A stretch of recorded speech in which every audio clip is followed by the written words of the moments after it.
জীবনযাত্রার ব্যয় কমানোই সরকারের অন্যতম লক্ষ্য বলে মন্তব্য করেছেন বাণিজ্যমন্ত্রী। তবে অবকাঠামোগত বিদ্যুৎ এবং জ্বালানি সংকটের কারণে এখনই ব্যয় কমানো সম্ভব হচ্ছে না বলে জানান তিনি। মঙ্গলবার সচিবালয়ে তিনি এসব কথা বলেন।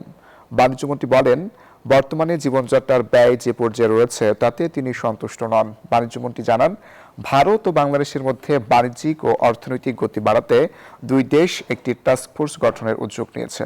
এর মাধ্যমে নতুন উদ্যোগে দুই দেশের মধ্যে ব্যবসা বাণিজ্য বাড়ানোর সুযোগ তৈরি হবে বলেও জানান তিনি। জীবনযাত্রার ব্যয়, দ্রব্যমূল্য, এটাতে আপনি কি সন্তুষ্ট? মোটেই না, মোটেই না।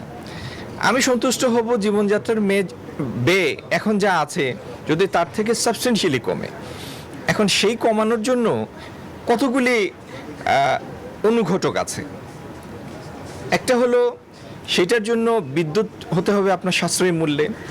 আপনার লজিস্টিক কস্ট, এটা আমাদের লজিস্টিক কস্ট হচ্ছে জিডিপির 16%, যেখানে ইন্টারন্যাশনাল এভারেজ হচ্ছে স্ট্যান্ডার্ড এভারেজ 10%।